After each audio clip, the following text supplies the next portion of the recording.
So, good afternoon, honorable delegates, distinguished ladies and gentlemen. Good afternoon.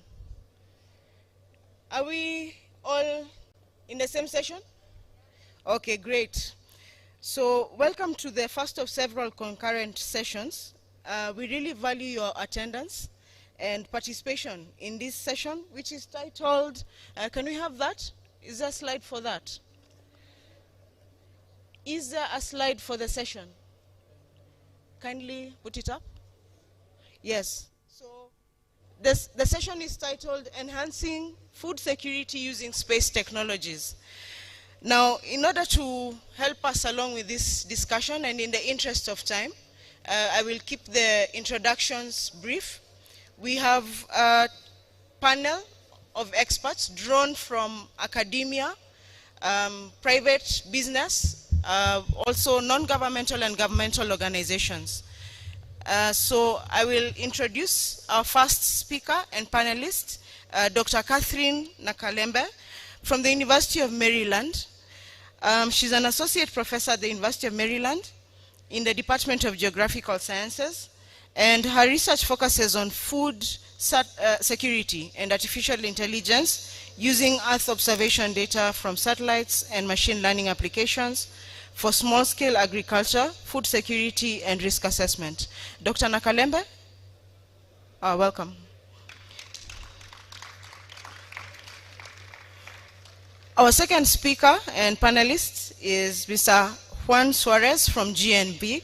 GMV is a private capital technology business group that is involved in various industries. Mr. Suarez has vast experience in Earth observation, applied to natural resource monitoring and management. So welcome, Mr. Suarez. Our third panelist is Dr. Kiringai Kamau. He's the Deputy CEO of the Global Open Data for Agriculture and Nutrition, GODAN. He's also the founder of GODAN's program for capacity development in Africa, which hosts the GODAN South Secretariat at the University of Nairobi's Department of Food Science, Nutrition and Technology. Welcome, Dr. Kamau. Thank you. And our third, actually fourth panelist is Ms. Husna Mubarak. Ms. Husna Mubarak is the team leader for governance and of land and natural resource at the Food and Agriculture Organization of the United Nations, FAO, Kenya representation. And she manages the land governance portfolio around land administration, tenure and management, land use planning, conflict and dispute resolution, policy and legal framework, gender, equality, rights, mainstreaming. She handles a lot. So welcome, Ms. Mubarak. And finally, last but not least, we have Ms. Janet Ngesa from the Kenya Agricultural Livestock Research Organization, who is an ICT professional, and she's heavily involved with the data management, including dissemination of agro information to farmers. So she has high-level interactions with farmers on the ground. So welcome, Ms. Ngesa. So the format we shall take for this presentation, for this session, is we shall have the two presentations by our speakers, Dr. Catherine and also Mr. Suarez. And then we shall have a panel discussion for around 20 minutes. But as you can see, the panel was here on time. So we'll try and keep it moving. Then we'll have a Q&A session. So I would kindly request that you hold your questions until the end, and we shall address them as at the end. So, Dr. Nakalembe, welcome.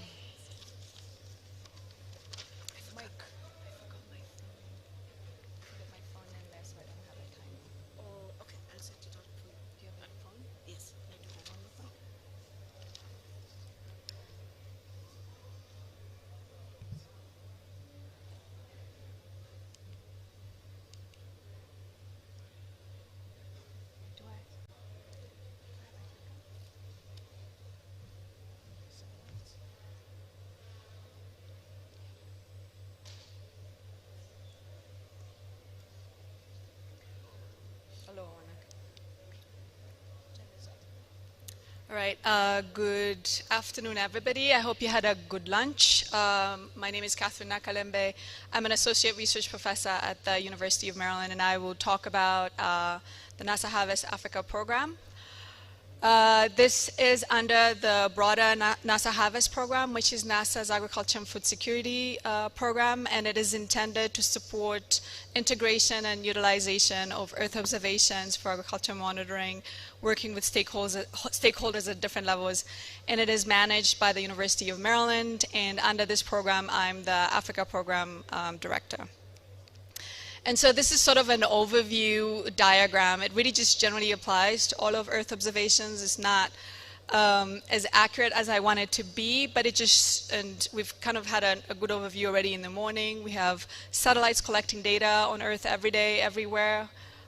We combine ground truth data with satellite observations to characterize things about the planet, and in this particular example, it's purely about agriculture. We extract information, for example, on cropland, crop type, and we have information from satellites, including rainfall, temperature, and forecast, and then that can be used at the farm level, but can also be used for decision making, for example, for early warning. So I like to show this thing, even though I'd like to improve it significantly. I keep improving it every time.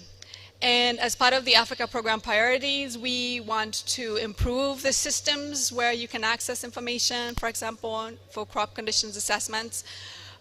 We want to advance the methods that are that inform the data that are in those systems. So you don't want to use a model that was developed, I don't know, 100 years ago for monitoring cropland right now, because it might not be able using the best available data sets that are available. And then the third is transferring capacity, working with national organizations that want to use these tools within the context of their institution.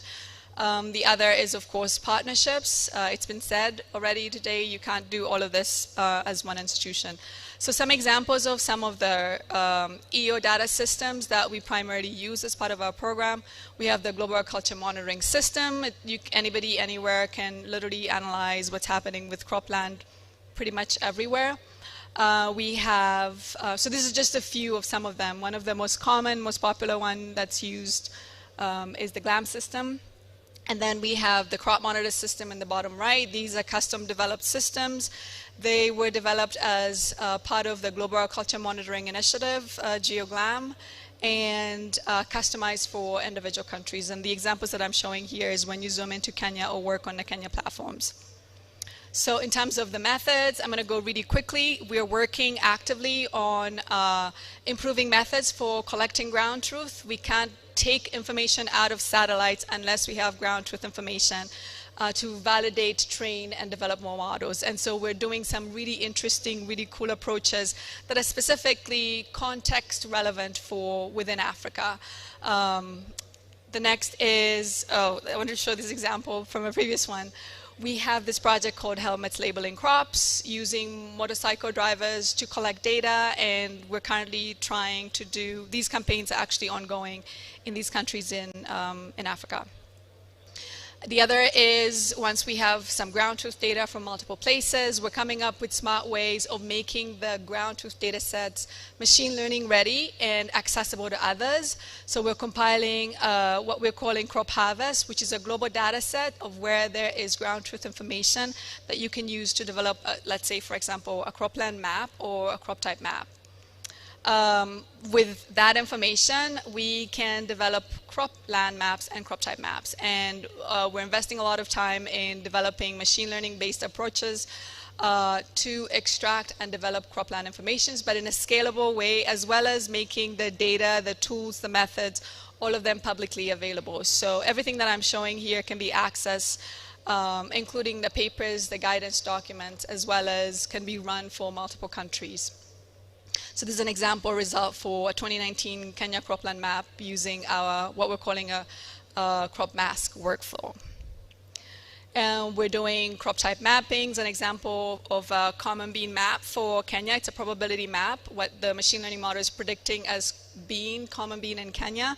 It combines that crop harvest data set where we have examples of common bean, we run the model, and then evaluate it based on data from within Busia County, in this case where we had common bean data.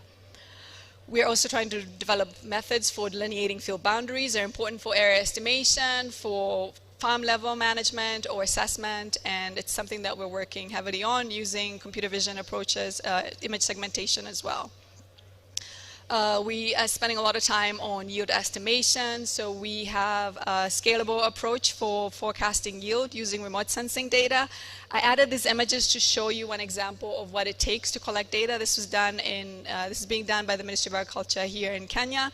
They're collecting ground data on yield, and doing that at scale is incredibly expensive and time intensive. And so, but combining a little bit of that with satellite remote sensing, we can get a better understanding of what's happening in a much larger area.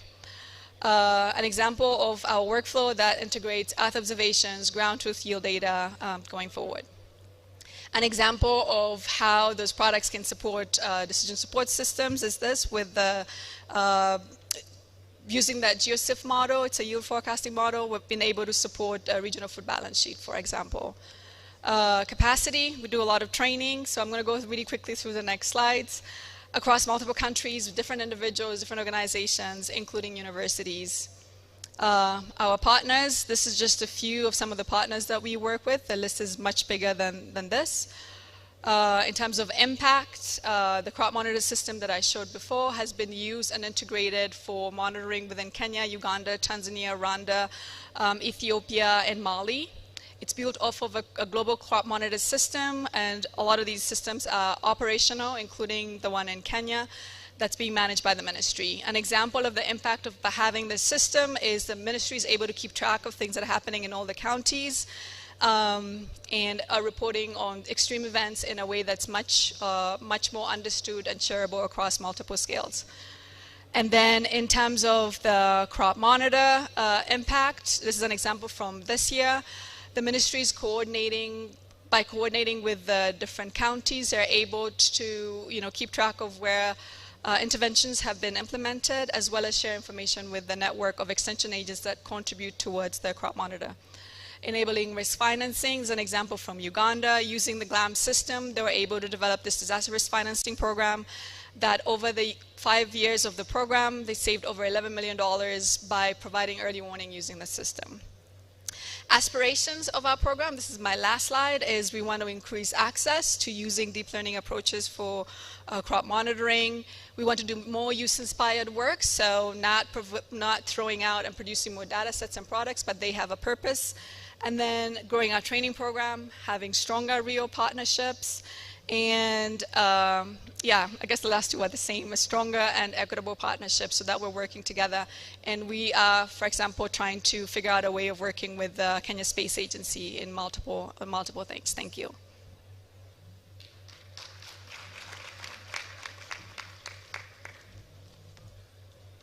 So thank you so much, Dr. Nakalembe. Now, I think for those of you who are here for the plenary session, there was a lady who asked a question about why go to space? And this session directly addresses that in a sector that is very close to our hearts. So the next speaker is Juan Suarez. And I just wanted to say that apart from being in the private sector, he has also a background as a researcher. I think it was the University of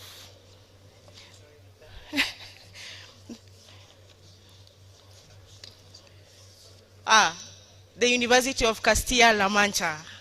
So welcome, Mr. Suarez. I'm sorry because I beat theft of this. So I reside in Spain. I work across Africa. And thank you very much, Chair. So Africultures. In Africultures, we wanted first we stay on the motto on the project. Our aim is food security in Africa, and I'm glad to having had Catherine before me, because about technologies, methods, and so on, she already introduced, so it's very good. So it's easier to me to go over the presentation. So what is Africultures? Africultures is a partnership formed by 17 institutions from across Europe and Africa, because from the beginning, what is more important, we wanted to bring into the consortium the knowledge and the wisdom from Africa. It's not about jumping with the parachute on science and technology, doing something from the laboratory to deliver something that at the end perhaps is not addressing real challenges. So keep this in mind, because it's one of the drivers for us. So the goals and objectives of the project is to, in principle, for sure, contribute to the enhancement of food security in Africa with the support of remote sensing. At this moment, I would say that I would remove the part of remote sensing, even though we are in an airspace conference in talking about Earth observation, but it's not just Earth observation. There are many ingredients put in this into the receipt, okay, to deliver at the end something through a decision support system, to deliver information which is actionable and addressing real life needs. So you know that food production poses different challenges, and it is composed by 4 components, which is the food availability, the access to food, the utilization by the individuals, and the stability of these 3 components a long time. And the good is that using Earth observation and geospatial technology, we are able to cover at least the part on the availability, and for sure the part on the stability of food availability in a region. We can also address access to food through, I don't know, GPS positioning, so on, but it's not the matter or at the end the goal of the project. So in the concept, as already mentioned before in the previous presentation, we are integrating data coming from the ground, information provided by the final users. We are for sure using Earth observation data, mostly, or not mostly, just using open data. In the case, we got this mandate from the European Commission, who's funding the project. We are integrating data coming from different sensors, meteorological stations. We are feeding or forcing models, different curve models, deterministic, machine learning, deep learning, you know, all this stuff with this data. We are also addressing the short-term weather forecast in case is missing, or entering into another time schedule or time, in the sense that we are providing seasonal forecast or variability of seasonal forecast climate and long-term climate scenarios. So you see, we are providing all of this, but in the center of, again, the users, because it's not just the African participants, but their contribution like beacons attracting the national users of these countries in where we are developing the pilot programs, the pilot projects, because we need their participation. It's not about having just data coming from satellites, sensors, or whatever. We can provide from our laboratories information in the form of data more elaborated. We have some knowledge in sometimes, but we're really addressing these needs of the active participation in a co-design exercise, a co-development exercise of the final users. So then we are getting to the core, is addressing real needs. And these real needs are for different, at the end the target is to sustain food production, because it's mostly produced in Africa by smallholders. But getting one by one is not attainable. That's why we are working together with different key agri-aggregators, the public sector concerned about policy making, the implementation of programs, the assessment of the results of those programs, of the well-being of the populations. Also with the agribusiness sector, including associations of smallholders or cooperatives. They are really the ones producing on the ground, but also these private business providing seeds or providing fertilizers that want to somehow improve the production of food and while at the same time fidelizing their customers. For sure, we are working or targeting the civil society and NGOs who are delivering most of them on the ground.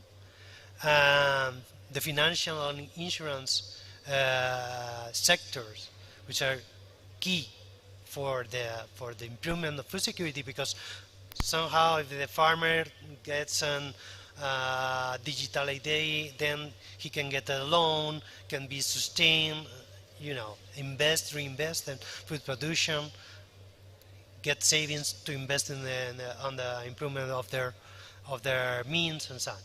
And academia, because at the end the youth are the ones who will be taking over the effort on sustaining these kind of activities. It's not just agriculture, but all these activities around food security.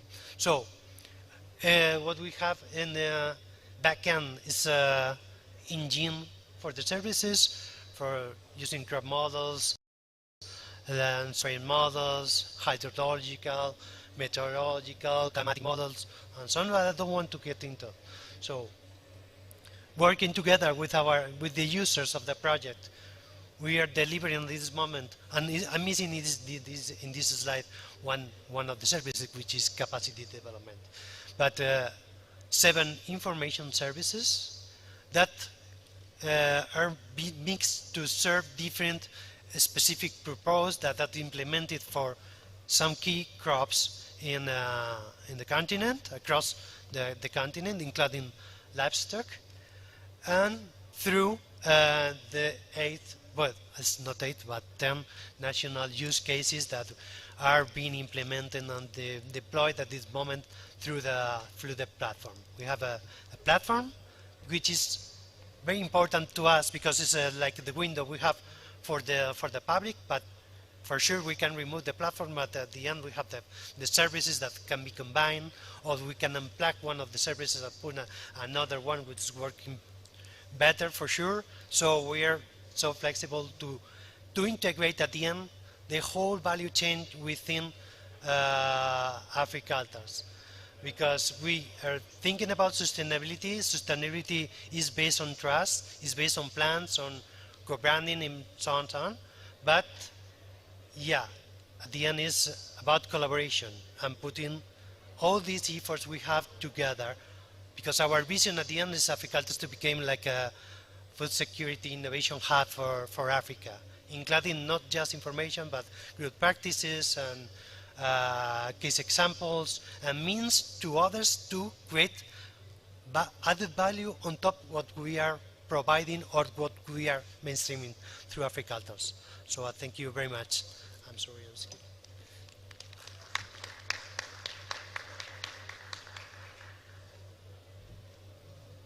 Okay, so thank you so much, Mr. Suarez.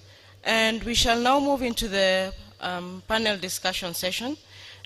Again, as we move along, kindly formulate your questions. We shall have a Q&A session at the end of this. So just to start us off, I have a question that I will address to Ms. Husna Mubarak. Food security is a serious concern. What are the opportunities to address the situation using space technology? Ms. Mubarak? Thank you, and a good afternoon to everybody. Once again, congratulations to Kenya Space Agency for pulling this together and really promoting technology and specific space technology to be able to really look into the development agenda at regional and also even national level. My name is Husna Mubarak. I work for Food and Agriculture Organization. Importantly to note is the mandate for FAO in regards to ending hunger and of course improving of nutrition increase around agriculture productivity, but most importantly, in regards to strengthening surveillance, research, and enabling good practices to promote responsible governance at all levels around food and nutrition security. So opportunities are quite heavy, and actually I'll just look into what we are doing and working in partnership at various levels. And one of the, looking at our mandates, and some of the tools we've really been using and promoting within agriculture cuts across early warning systems to aspects of productivity, but also importantly in regards to extension services, e-voucher systems, and farmers in And one of them is the predictive livestock early warning systems, which we're working across to really look into movements, but forage, monitoring, and most importantly, aspects of drought. And I think for a while, during the pandemic, COVID, most of you heard about the locusts, the desert locusts. So some of these systems are used actually to manage and control the same. But also leveraging around extension services, farmer registration, and e-voucher systems, which is a build-on module, that is the Kenya Integrated Agriculture Management Systems, KIAMIS, which is still being rolled out. And I think that is one system which, for Kenya specifically, if you ask how many farmers we have, it becomes a whole debate. So this is one of the systems we try to use so as we can leverage on what is already available, but also importantly, to be able to have data so as it can be used for various mandates. This actually aligns, is not only a system, but it's whole time in regards to use of the various technologies, including the GIS. I know we've been working very closely with S3, RCMRD, and others. And the earlier panel also you heard about what is happening in Vihiga as pilots to so many of our work, how we can use that technology to leverage on this system and be able to inform but give out data. Also, one of the other things which is around land tenure, and I think this forms the factor when you talk about agriculture and food and nutrition security, the aspects of tenure becomes a whole lot. So I know there has been in Kenya the National Land Information Management System rolling out. It's still a big process, but I think at the moment all these other technology are leveraged and be built on together and layered upon each other. That already gives out a wholesome approach to when we are discussing food and nutrition security. And I think these are not only at a top level, but also down to the communities to be able to get the nitty-gritties, the spatial, and all the other data information required to be able to plan for development. But also around the same is the specificity around ecosystem management, ecosystem restoration. I know we've been working around carbon monitoring within the region, but also importantly to leverage with other technologies in this. Some of the things which I really need to point out here is in regards to the various gaps which are still in, being discussed, or they're emerging, but also in so many ways we call them challenges. We're still not yet there in regards to giving out of quality data and information despite all these technologies, but also importantly in regards to coordination and integration, where all sectors from private to government be able to coordinate for sustainable processes. Thank you. Thank you so much for that very detailed perspective from the non-governmental perspective, isn't it? So I will ask the same question of Dr. Kamau, and this, I suppose, will be the academic perspective. Yes, thank you very much. I think there are diverse opportunities on matters to do with food security and the concerns around it. I come from the Global Open Data for Agriculture and Nutrition, Gordon, and our focus is helping governments to identify how data associated with agriculture and nutrition is easily findable, accessible, interoperable, and reusable.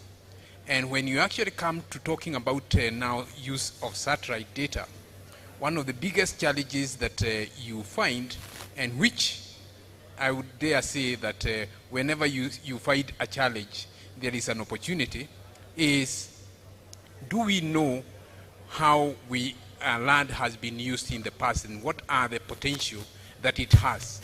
So land use, you find opportunities in mapping that.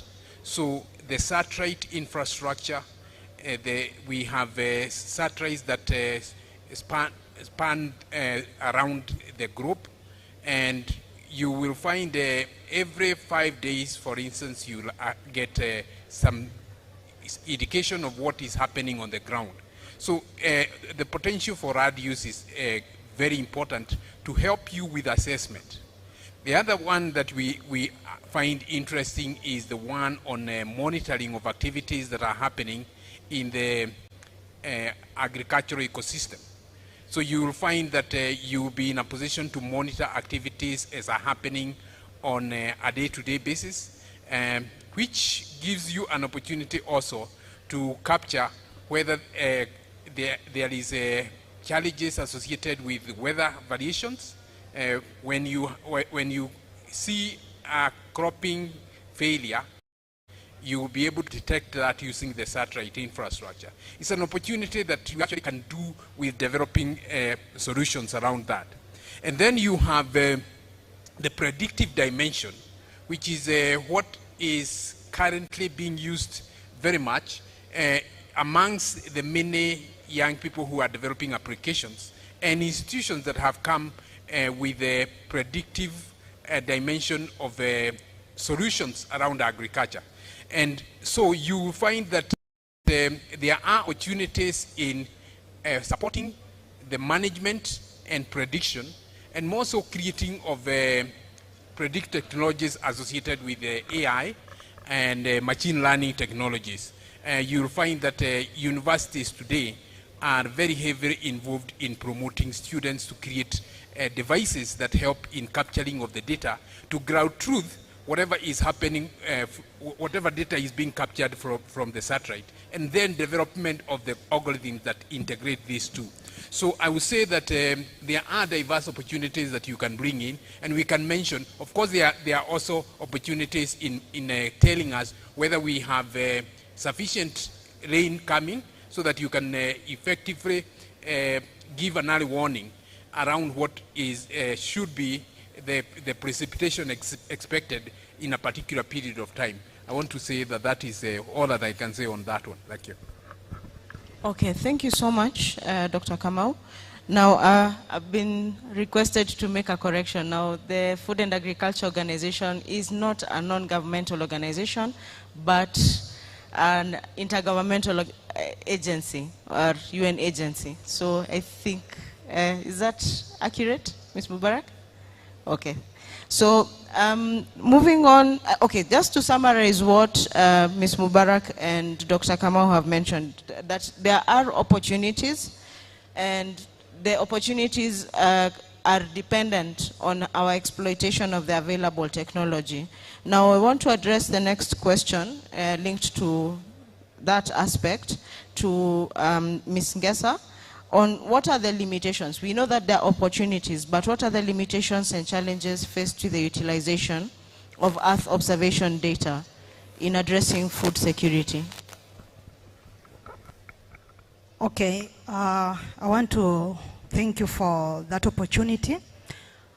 Okay, as Janet, I work for CALRO. CALRO is a research organization, and we have highly integrated the ICT in CALRO, and we also have a farmer database where we have a big data about farmer information, and we disseminate information to these farmers. So we have an online integrated platform that is called CAOP. It uses geodata from the satellite to generate a real-time information that is being sent to farmers. This platform also, it can give a prediction of about weather information for the next 15 days based on the location where the farmer is. So we are really concerned with the space data, space technology. But still, there are quite challenges and limitations that we are still facing. One that I can say is getting high resolution data. It is still a challenge. The data that we are currently using, I say it's not that high resolution imagery. And if you can manage to get a high resolution data, they are quite expensive and also commercialized. Another thing also, you find that most farmers in Kenya, they do intercropping.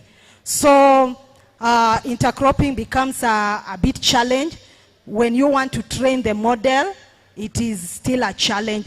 And also because of another point, because of farm fragmentation, that one also still a challenge in Kenya. You find farmers owning small parcels of land, so it becomes challenge getting a high resolution image and also data. Another challenge that I can still say, it is dealing with satellite data really need high computing power, which is still a challenge. So those are some of the things that I can note out. Thank you. Okay, thank you so much. Now, I think, Mr. Suarez, you have also had the experience in Africa using Earth observation data. So what challenges have you encountered? Okay. First challenge, I would say that for the uptake of Earth observation data and services is create awareness. I think one challenge we have as a community practitioners of Earth observation is create awareness, not about the satellites. Everyone has a mobile phone with Google Earth or whatever. I don't know. I wanted to put this the trademark, but create awareness about not Earth observation, but the use of Earth observation, and which what can Earth observation bring back from the investment that can be made. So just to put an example of this, I was in a conversation with the Ministry of Environment in Spain, talking with a lady in charge of water management. We have a huge problem with Camelot in the Guadiana River. Camelot is like a water jacinth in the Lake Victoria. And they were not aware that simply running 2 lines code in Python, we can extract and monitor Camelot every 5 days in the Guadiana River. So it's about creating creating awareness. This is the challenge first. And the second is to create capacities.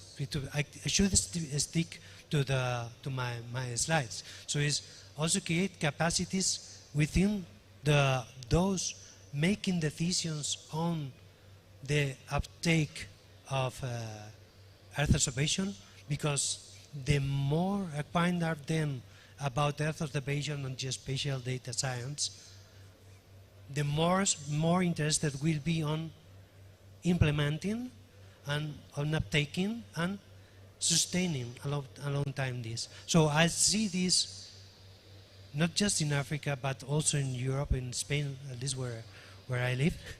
So these are, to me, the two main questions. So a part is the access to the data, findable, accessible, and so on, so on. But I think it is already solved through IT, so through standards, through guidelines for open research and so on. But it's not an issue. The issue in this is on our side on implementing really these good practices. And we have guidelines and means to do that. Well, okay. So I don't know if I'm addressing the whole question, but I think it's my point. Yeah, thank you. Okay, thank you so much. I think we can agree that the challenges that you're facing are quite different from the private sector perspective compared to the government sector perspective. So in line with that, what is the role? I think I'll give a minute because we all experience challenges when it comes to the use of Earth data, Earth observation data for food security, isn't it? So what is the role of local communities in your perspective towards one? I think we can start with you and then. Okay, so the local communities, at the end, they are the beneficiaries from all the services. So I see the local communities and co-design, or if we go before the co-design on expressing the needs. So I need to, I don't know, to feed my goats, and I move across because I'm a herder, and I need to also to know where can I put water for the herd. So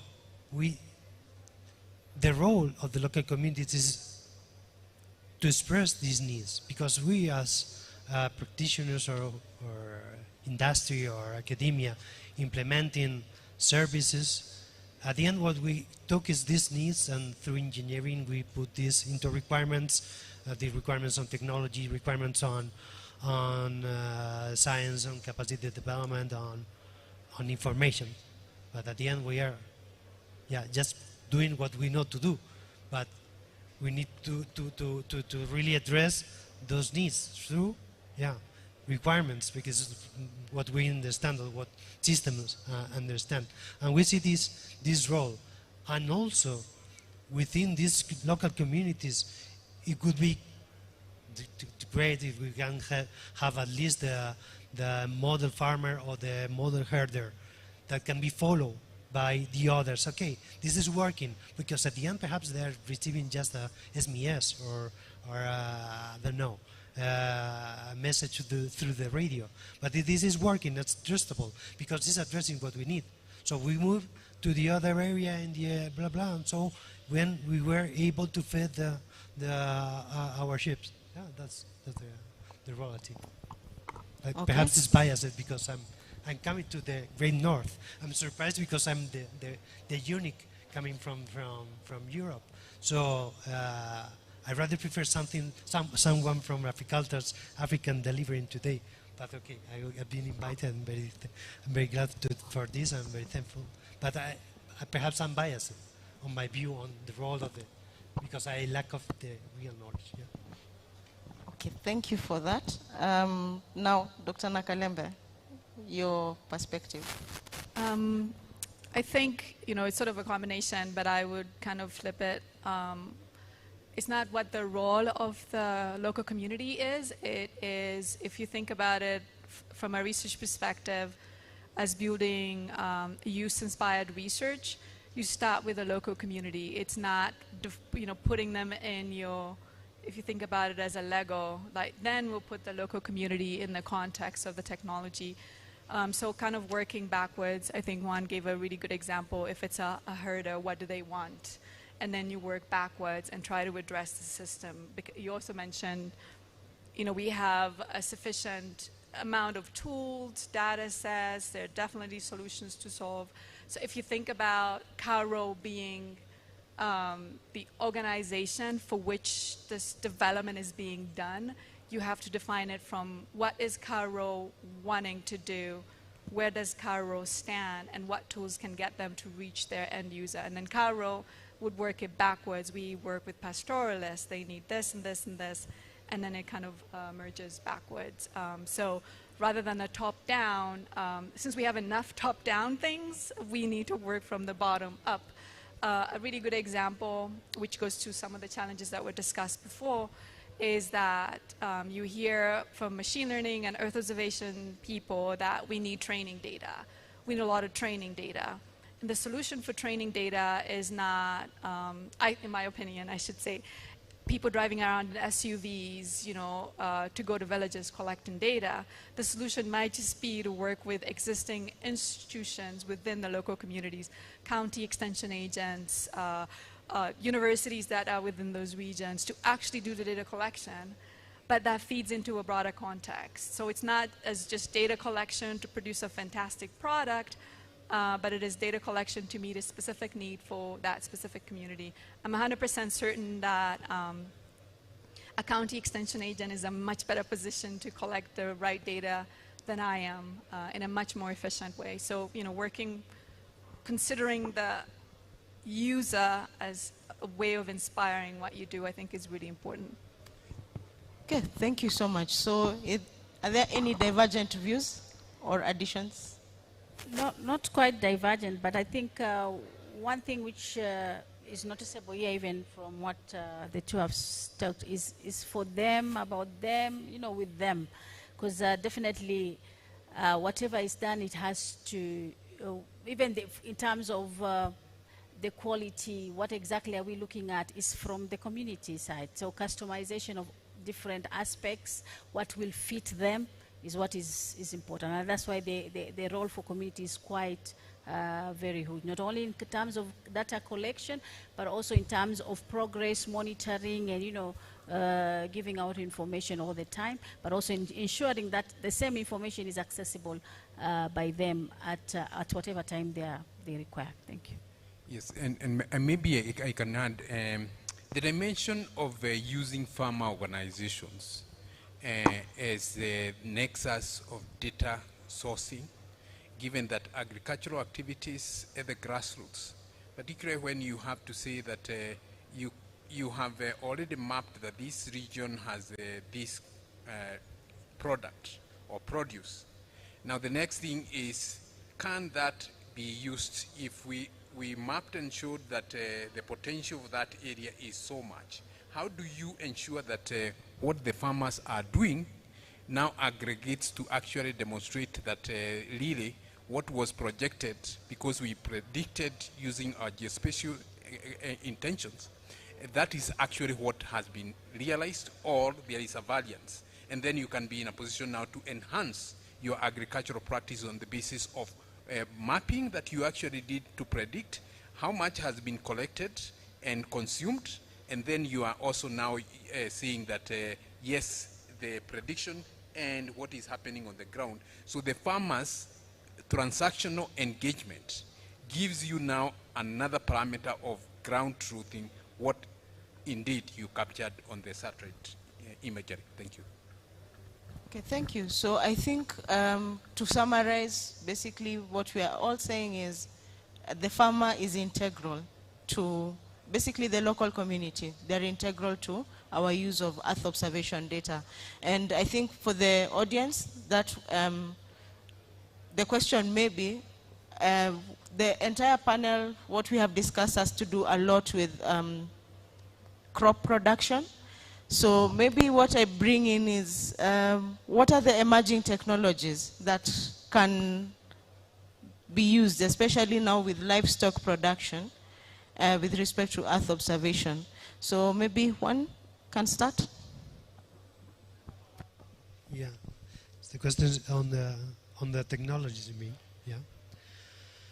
So I think technology is there. So that we are talking now about the data science. We're talking about drones, multi-platforms, integration, data fusion. So technologies are there. I think that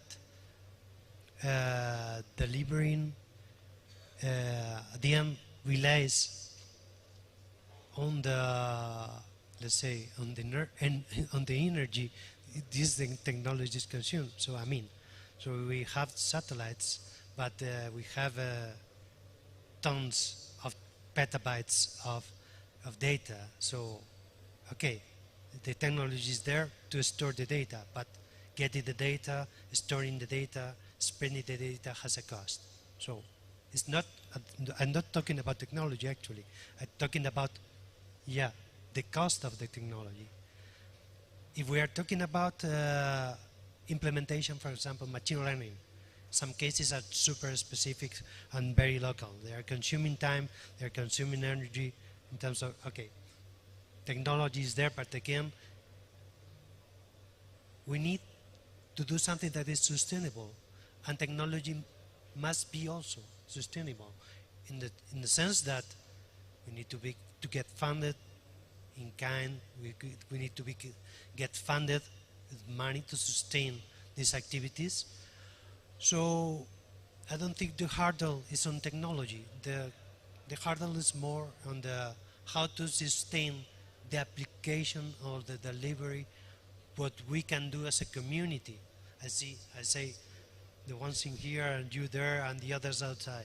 So yeah, how can we sustain this technological development? So I see programs the good is that we have long-standing programs like Copernicus, the Lancet programs like Harvest funded by NASA in the long term and so on. But yeah, is that enough to really address a challenge like food security? Yeah, I think that, well, it's a mix. I don't think I put an answer but a question on top of the question. So I'm sorry for that. Okay, thank you so much. Catherine, finally, before we take questions from the audience. I think you've heard the word machine learning AI a lot this already from the panel in the morning. And there's this assumption that the machine learning community knows what they're doing automatically about a lot of things. And there's also the other assumption that we just take what they do. And I work with a lot of machine learning people. It's even in my bio. So what I think the community themselves are recognizing, there are lots of consequences, ethics, about what people's data are used for. So it was discussed in the morning. We develop a model for, let's say, crop type mapping. What could the negative outcomes be for a farmer? You might not think about it. Sometimes you say, oh, but the satellite data can't hurt anybody. We map crops, that's it, whatever. But to use this example, you might find that a private company uses this as a way of buying really cheap produce from the farmer, so that actually disadvantages the farmer. And that could be absolutely 100% enabled by machine learning and Earth observations, because everybody can see everywhere. And so this is really critical. It's really important, and it is really exciting. There is a lot of interest using computer vision for field boundary identification, for disease detection. So it's really, really exciting. And in terms of the machine learning community, they are interested in working on more real-world problems. You hear this a lot, rather than toy problems. So rather than counting cats in pictures, it is about detecting disease. It shouldn't stop at detecting disease. I think the other is, while we're getting better products, better processing, more satellite output, one of the critical thing is about communication and packaging. So while we can produce really fantastic maps, put them up on a website, while anybody, in quotes, anybody can go and analyze conditions with one of the systems that I showed, that information needs to be packaged and communicated within the right medium that the farmer you want to reach can access it. And so that part is, largely not done or done really well. And I think it's something that needs to be on the top of our minds. Like, how do we convert these pixels into potentially a farmer program that tells them this is what's happening, and a farmer actually does that. And so I think those are some of the things that I personally keep thinking about. Yeah. Okay, so thank you so much. So I think we're in agreement that the opportunities and the technology exists for exploitation of Earth observation data towards solving food security issues. But there are also emerging technologies, and the technology, as Juan pointed out, is still there to deal with those challenges.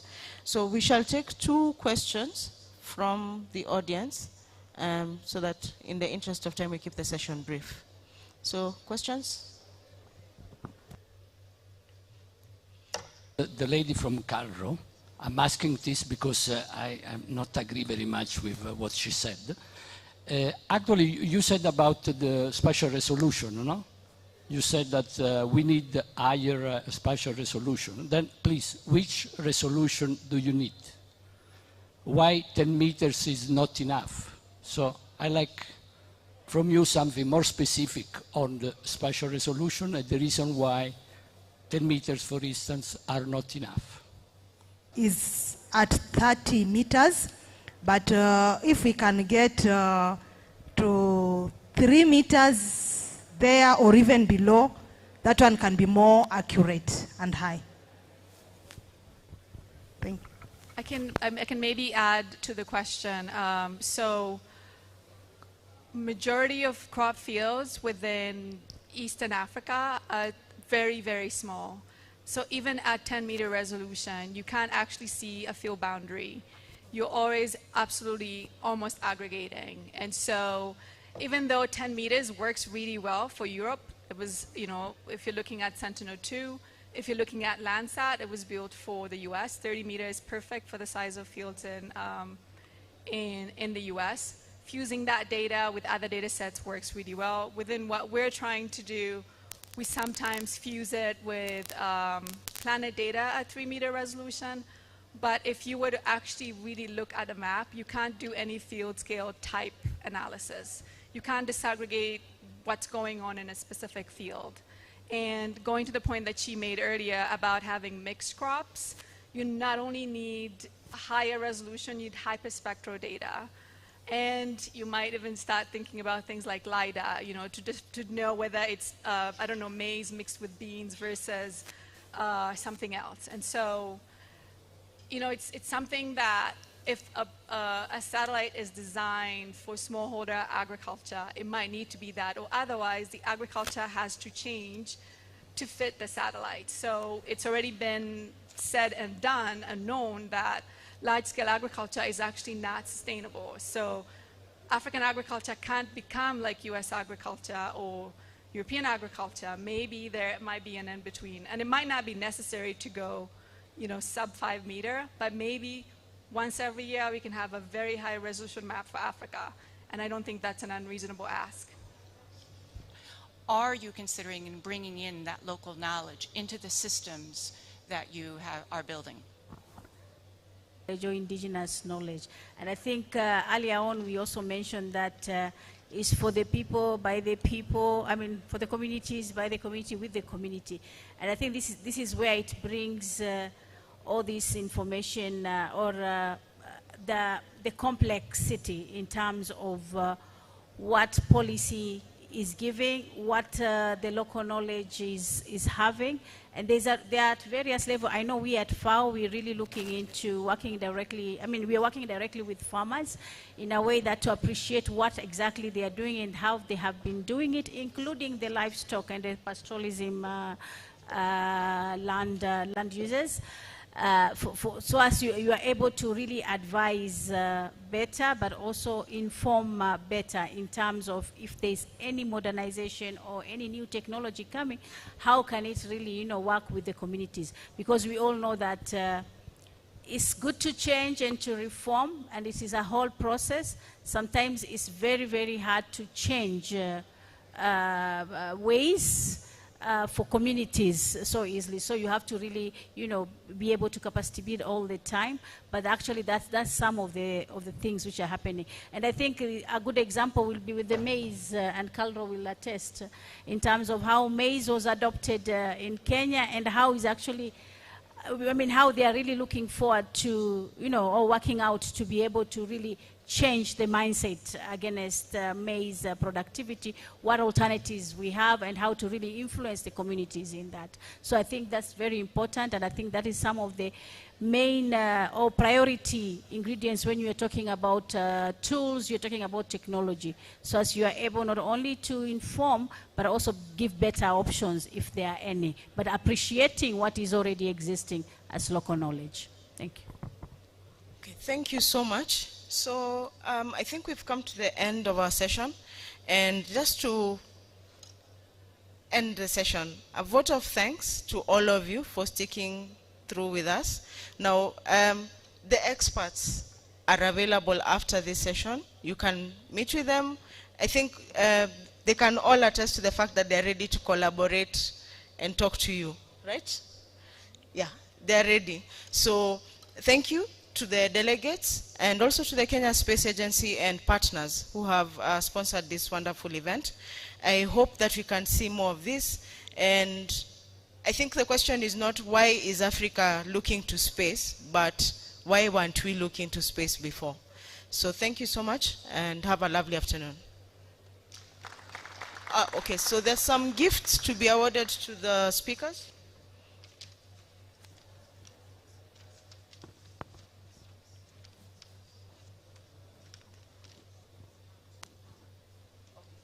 I'd like to call Mark from the Kenya Space Agency to award the speakers.